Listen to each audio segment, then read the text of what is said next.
नमस्कार दोस्तों मेरा नाम कीर्ति राजपूत है और आप देख रहे हैं मेरा यूट्यूब चैनल कीर्ति विचार। आज का टॉपिक है ईर्ष्या, जलन, जो मानव स्वभाव है।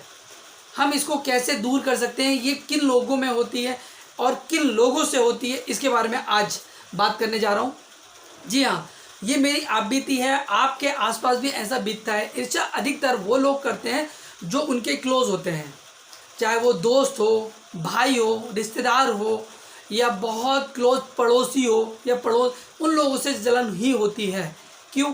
क्योंकि जो आदमी आगे बढ़ जाता है, आप एक ही क्लास में बच्चे पढ़ते हैं, दो भाई हैं या दो दोस्त हैं, एक दोस्त कुछ नहीं कर पाता है अपनी ज़िंदगी में, एक दोस्त बहुत कुछ कर जाता है, तो वो उससे कहीं ना कहीं जलन करने लगता है, उससे दूरी बनाने लगता है, उससे बात करना बंद कर देता है। और ये भी स्वभाव है, जो कुछ कर लेता है या गवर्नमेंट सर्वेंट या बड़ा बिजनेस कर लेता है, वो अपना शो शाह करता है, और करना भी चाहिए, क्योंकि जब वो इतना कमा रहा है तो उसका क्या करेगा, वो कहीं ना कहीं तो खर्च करेगा। लेकिन जब वो खर्च करता है तो जो दूसरा वाला दोस्त था उसे ईर्ष्या होने लगती है, जलन होने लगती है। एक पड़ोसी है, पड़ोसी अच्छा खा रहा है तो दूसरा पड़ोसी उससे देख के जलने लगता है। ये ईर्ष्या है, मानव स्वभाव है, इससे दूर नहीं जाया जा सकता है। लेकिन अगर इसके साइड इफेक्ट देखें हम, इसकी मतलब जो हमें नुकसान हो रहा है इसकी वजह से, वो देखें तो शायद हम इसे बहुत हद तक कम कर सकते हैं। वो क्या है? वो हम कहें तो उसमें जो ईर्ष्या हम करते हैं, उसमें जिससे हम ईर्ष्या कर रहे हैं उसका कुछ नहीं जा रहा है, हम अपना ही खून जला रहे हैं, अपने ही काम के जो अपना काम कर रहे हैं उसका जो हमारा फोकस है उससे भटक रहे हैं।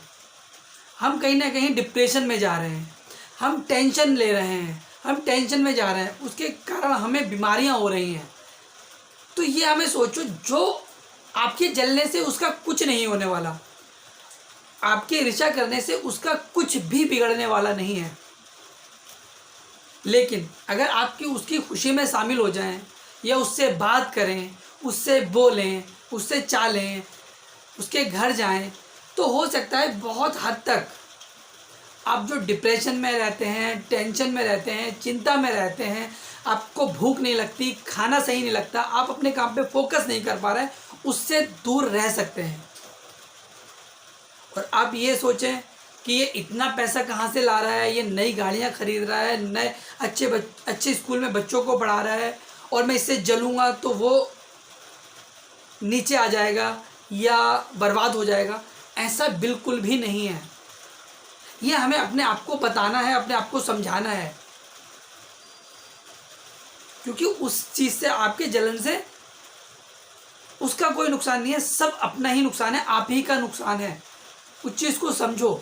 और दूसरी चीज़ ये है कि अगर आप किसी से जलन कर रहे हैं, किसी से बुराई कर रहे हैं, किसी की भी, चाहे वो तुम्हारा रिश्तेदार है, दोस्त है, पड़ोसी है, भाई है, मैंने भाई भाई के अंदर जलन देखी है, और उस चीज़ को आप किसी से बता रहे हैं कि ये ऐसा है, ये वैसा ही है, तो कहीं ना कहीं जो अच्छा इंसान होगा उसकी नज़रों से भी आप गिर जाएंगे कि ये मेरे सामने इसकी बुराई कर रहा है, अपने भाई की बुराई कर रहा है, अपने रिश्तेदार की बुराई कर रहा है, अपने दोस्त की बुराई कर रहा है, अपने पड़ोसी की बुराई कर रहा है, तो ये आदमी सही नहीं है। इससे बहुत आसानी से अंदाज़ा लगाया जा सकता है कि आप किस कैटेगरी के हैं। आप दूसरे की खुशी में खुश हैं या दूसरे को दुख देखकर खुश हैं। तो ये चीज़ें आपको देखना है। फिर मैं कहूँगा, आप अगर किसी से ईर्ष्या कर रहे हैं, आपका भाई कुछ अच्छा कर रहा है, अच्छा पहन रहा है, अच्छा बिजनेस कर रहा है, आप नहीं कर पाए, तो इसका मतलब कहीं भी नहीं, ये नहीं है कि आप उससे जलने लगें, उससे घृणा करने लगें। तुम्हारा भाई है वो, दुआ करो कि भगवान आपको भी दे। अच्छा सोचो, बार बार पैसे के बारे में सोचो, अच्छी फीलिंग लेके आओ, बड़ा सोचो, अपने काम पर फोकस करो, अपने भाई की तारीफ़ करो, दूसरों से कहो कि आखिर मेरा भाई तो है, मेरा दोस्ती तो है, मेरा रिश्तेदार है, मेरा पड़ोसी है। ये करना नामुमकिन, बहुत मुश्किल है, पर नामुमकिन नहीं है।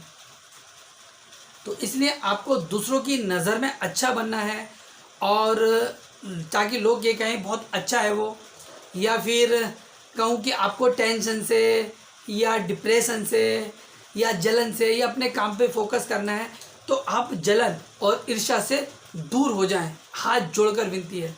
सबसे ज़्यादा जो इंसान को बर्बाद करती है वो ईर्ष्या और जलन ही है। तो मैं आपसे विनती करता हूँ कि दूसरों के खुश से ही खुश रहें और जलन ईर्ष्या छोड़ दें। वो सब आपके अपने ही हैं, और जब आप उनकी खुशी में शामिल होंगे तो आप निश्चित ही एक दिन कुछ ना कुछ ज़रूर करेंगे। नमस्कार। वीडियो पसंद आए तो लाइक और सब्सक्राइब और शेयर ज़रूर करें।